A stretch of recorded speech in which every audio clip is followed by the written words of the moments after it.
Hello and welcome. We are here today to interview a very renowned personality, retired IAS officer and now turned author, Mr. Anil Swarup. So we welcome you to this interview. Mr. Anil Swarup served as the coal secretary right after the coal scam was unfolded and made sure that the situation was handled well from there on. He also served as the education secretary right after. Sir now has compiled his entire beautiful career in two books, one of which is releasing very soon.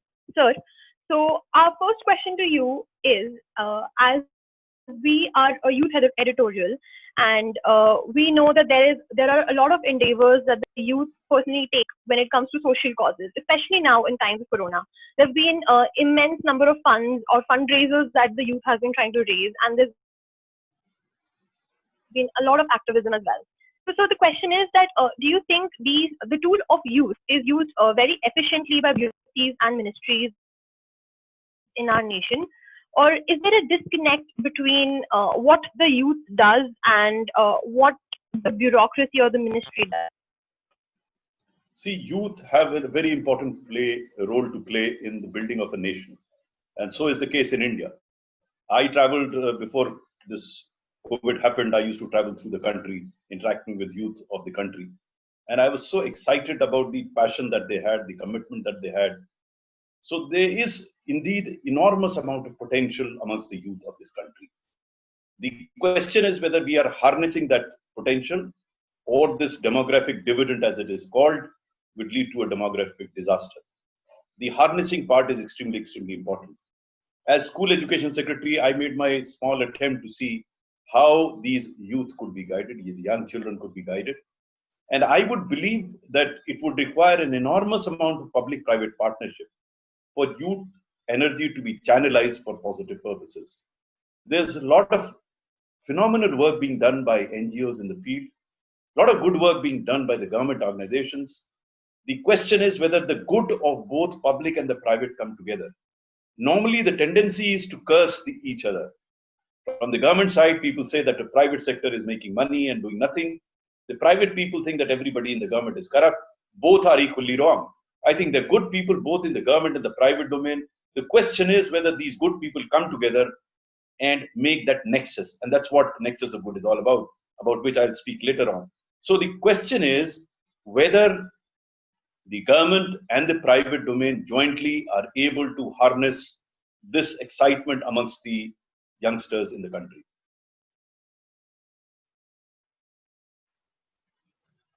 Sir, is there some level of ignorance that the youth shows towards these partnerships? Do you think it is the youth which tries to disengage themselves with the youth and with the government and the bureaucracy?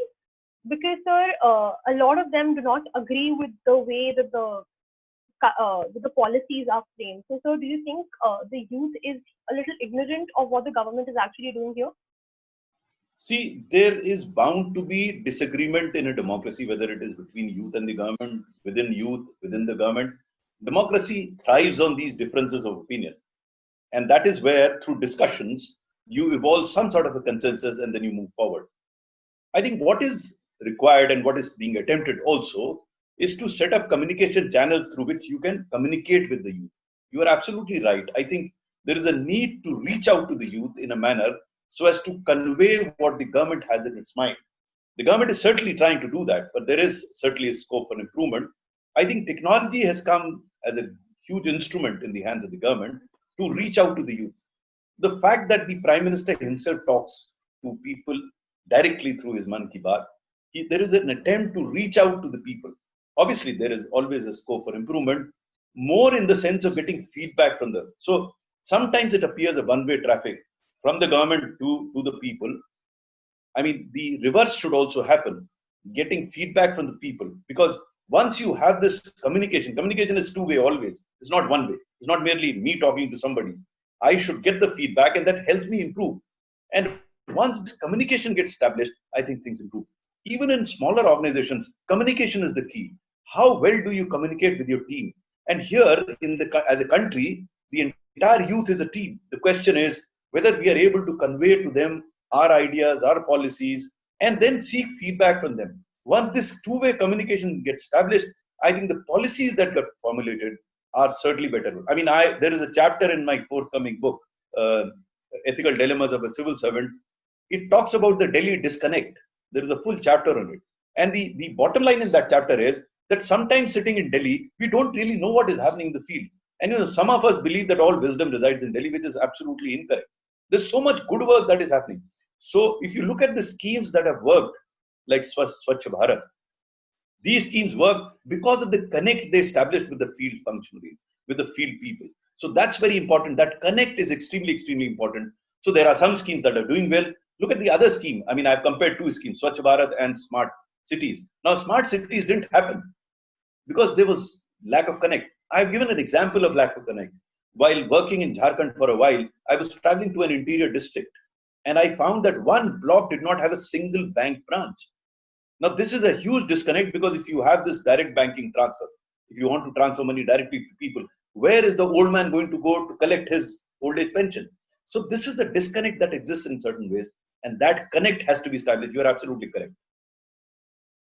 Right, sir. So that's very, very well framed, I'd say. So going back to the time when you were the coal secretary, you would meet the secretary at a time when the coal industry was not at its best. Rather, it was just out of a scam, and it was not a very stable situation. So what lesson would you like us to derive from that time, as opposed to, sir, now when there is instability everywhere? And sir, what would be that one learning that we could use in our time that is derived from when you had to handle that situation? That period was perhaps the most challenging of my time. I remember when I was posted as coal secretary, I didn't know much about the coal sector. So I rang up a friend of mine to ask him how the coal sector is.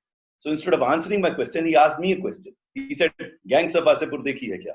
And that explained to me what the situation was in the coal sector.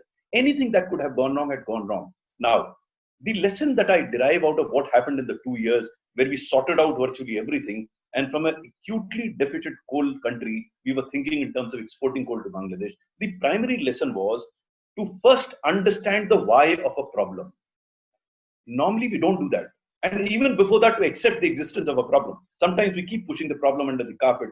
It becomes a huge monster. So first, accept the existence of problem. That was not a problem at that point in time. Everyone knew that there was a problem with coal, but no one had diagnosed. No one had gone into details of the why of a problem. Everyone thought that scams were a problem. Now, scam was merely a consequence, a result of a much deeper problem. The problem was shortage of coal. If there were no shortage of coal, there wouldn't have been scams. So the effort was to increase the production of coal. Now, then you go to the next layer of why. Why is there a shortage of coal when India sits on 300 billion tons of coal and the requirement is only 800 million tons? So that's the second why. From here, you go to the third why. If there's so much coal, why is it not happening? So go down deep into the cause of a problem and then start finding solutions rather than scratching the surface. So that was one of the biggest lessons. The second lesson was that if the problem after diagnosis you realize is a problem that is in the field, you can't solve it sitting in Delhi. So as Secretary Coal, for 2 years, I did not convene a single meeting with the state governments in Delhi. I used to travel down to the states, sit with the state governments, sit with the district collectors and district magistrates, and attempt to find solutions. That's where solutions are found. So that was a second major lesson. So there were many lessons. I think these two were major lessons. I extend that to COVID today's. And when people were talking to me, I told them someone first has to accept the existence of migrant labor problem. I said that 2 months ago. It was thus emerging. Now, if you don't accept it, they accepted it much later. I wish they had accepted it earlier. Once you accept it, then go to why of it. Why is the labor migrating from that place? Because they're feeling insecure. They don't have wages. They are being kicked out. Now, once you know that, you try and find solutions there itself. You don't have to push them out or they don't have to go out. You give me any problem, I would first do a detailed analysis of the why of that problem. That's the essence of it. And then attempt to find solutions. They're not cut and dried solutions available, different solutions. But the approach has to be very clear that you must understand the why of a problem and then go deep into it, start finding solutions.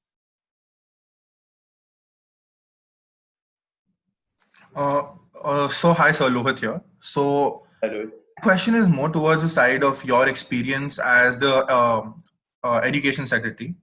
So at this time, since everything is in disarray for schools and colleges, a lot the people most affected right now are those who've just given their board exams or who got interrupted during their board exams.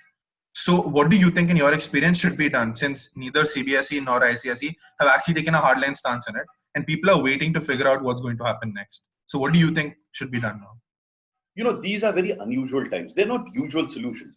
People sitting outside say, why don't you do this? Why don't you? I mean, there's no dearth of ideas in this country. Everyone has a solution. But for a solution to work in a democracy like ours, please listen to this carefully. And it's a bit complex, but listen to it. For a solution to work and sustain, it has to be politically acceptable. It has to be socially desirable.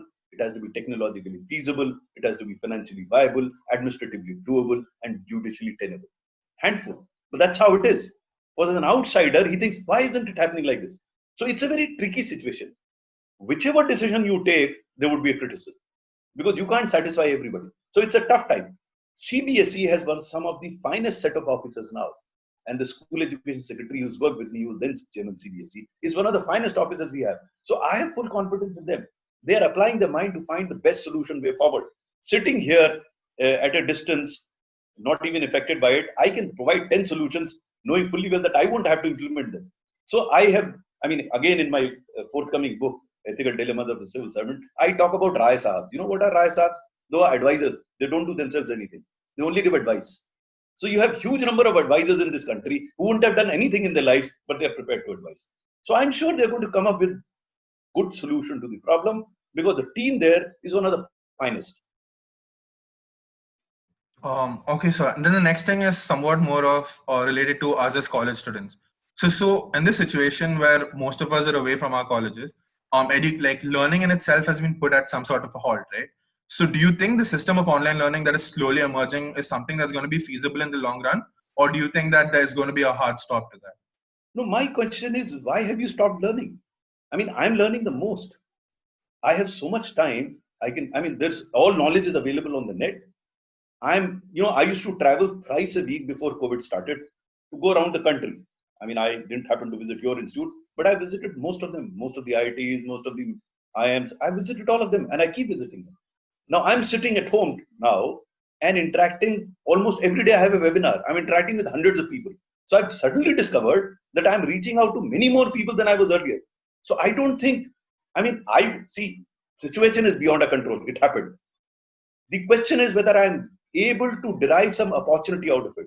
For youngsters like you, I think huge opportunity for you to learn. You see my beard. People ask me, why have you grown this beard? The last time I grew this beard when I was preparing for the civil service. I didn't have time then to shave my beard. No, it's not that I don't have time, but I'm busier than I was otherwise during COVID times because I'm interacting with people. So technology has enabled learning much more than it was during my time when I was there. If we had a situation like that, it would have been really a struggle because you can't go to a library. Today, enormous amount of learning can be done through the net. Now, I'm not saying it can be substituted for teaching. It's not. But the question is, as a youngster, even otherwise, you have to make up the best of the opportunity that is available. There are few things beyond your control. There's no point in cribbing about it. I look at opportunities. For me, this is huge opportunity. Look at, I've found time to complete my book. I'm launching my book. It's being web launched. So I don't feel any handicap whatsoever. In fact, if anything, I'm feeling better.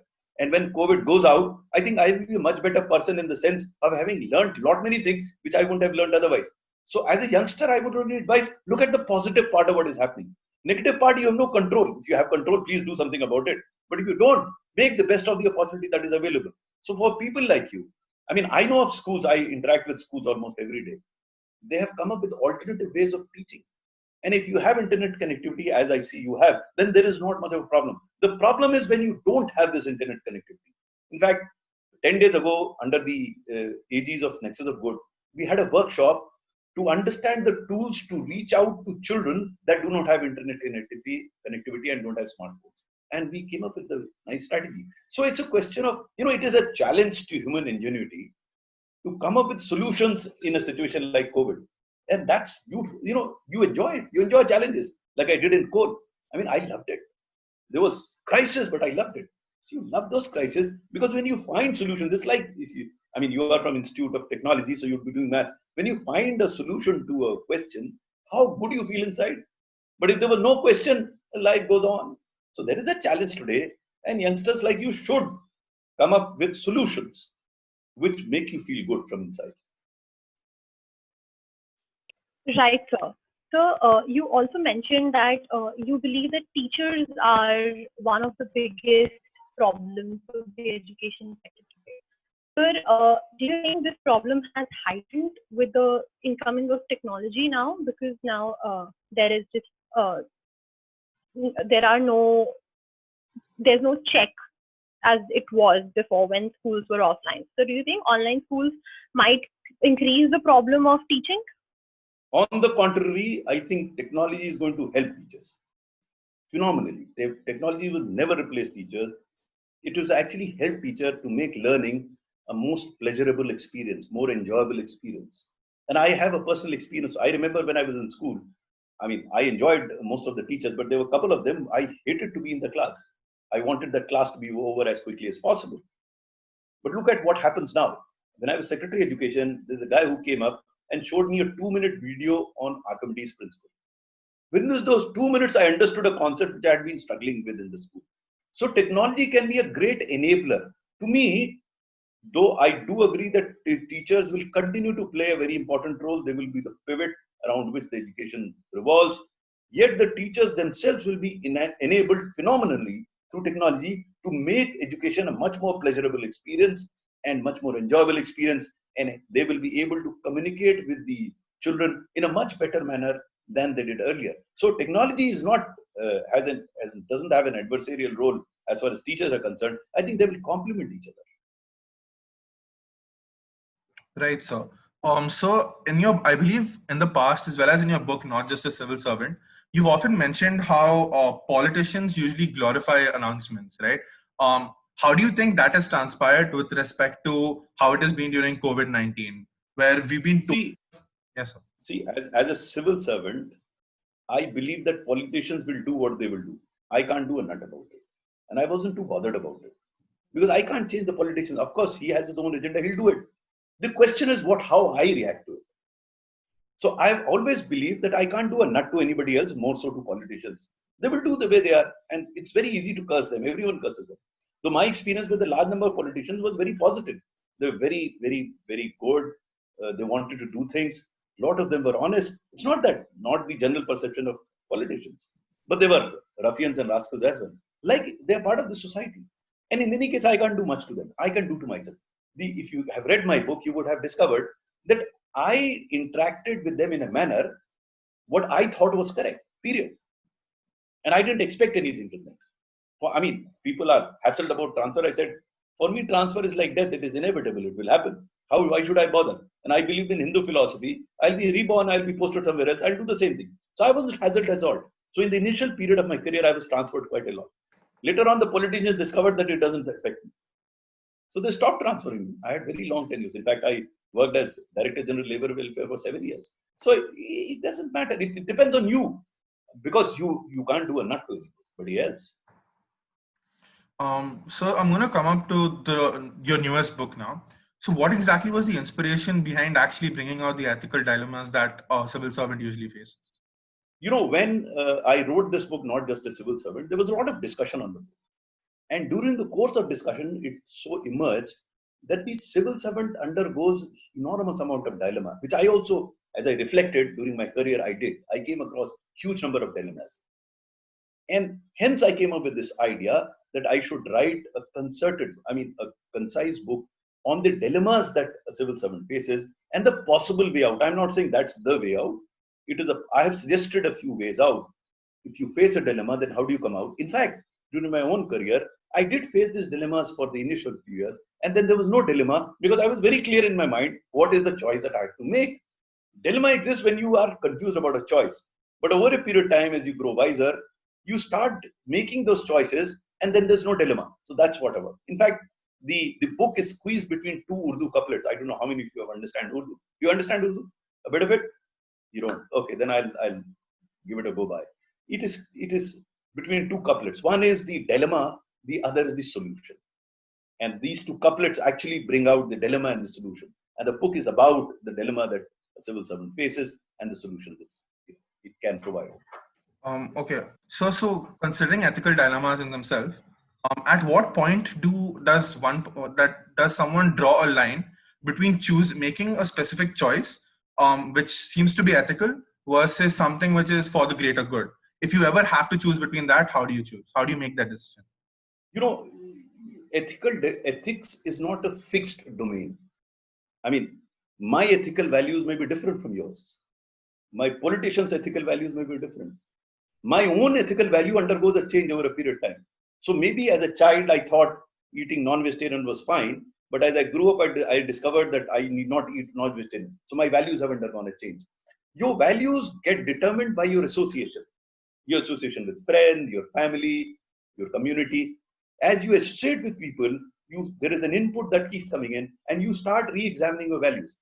But at a point in time, you have a set of principles that you decide. Now, there is something to be done which is for the larger good. And I'll give you there are many examples in my book actually answering your question. But let me give you one example.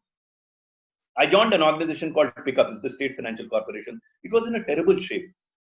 It had been making losses for 7 years. My job was to wind it up. But as I walked into that August building, and I discovered there could be a solution to the problem.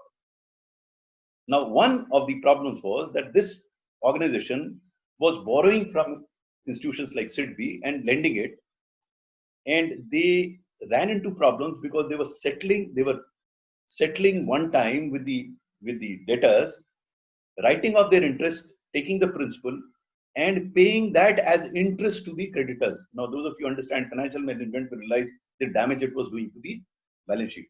So I decided that how about reversing it? Let us take some interest from our debtors and ask our creditors to write off the interest. Now, this is easier said than done. So I rang up the chairman SIDBI and gave him this offer that I owe you 250 crores, out of which principal is only 70 crores and interest is 180 crores. If I pay you 70 crores, would you write off 180 crores? No, you were shocked because that's a huge amount for him to write off. So he said, how can I do it? I had done some homework. So I told him, you do the same way as you did it for 15 private sector entities. You have written off interest for the private sector. You do that. So, no, but aapko kaise karenge? I said, why not? Why are you discriminating? Well, sir, difficult hoga. मैंने कहा, आप करिए. Otherwise, what I'll do is, I don't know whether you did research about me. I have two of my batchmates in the CBI who were deputy directors. I would write a letter to them stating that you've written off for 15, you are saying no to me. Now, this was unethical by some standards. You can't threaten a guy this way. And this was just a threat. But I did it in the interest of the organization. It worked. He wrote off the interest. Now, probably it will answer your question. In the larger interest, sometimes you have to compromise your values. There is no fixed value system. So you have to, I can go on and on. The entire book is about what you are asking. In fact, there would be about 20, 25 such examples which answer your question. I faced those dilemmas. I took a call. I took a conscious call with my eyes wide open. So it's not that ethics is fixed. You do this, you don't do this. It's not. If ethics were fixed, it will become law. That's the difference between law and ethics. Ethics is much more flexible. It's beyond law. So if you support a subordinate of yours, the law doesn't ask you to support him or not to support him, but you support him. In some cases, you don't support him for a larger good. So again, as I said, that's the dilemma that everyone faces in one life as a civil servant also. So I hope you understood what I'm trying to say. Long answer. A little bit of a follow-up to that. So when you make a decision based on an ethical dilemma, you're usually faced with two moral imperatives that you're supposed to choose from. So in that case, let's say you've decided on something and you've taken a follow through on that.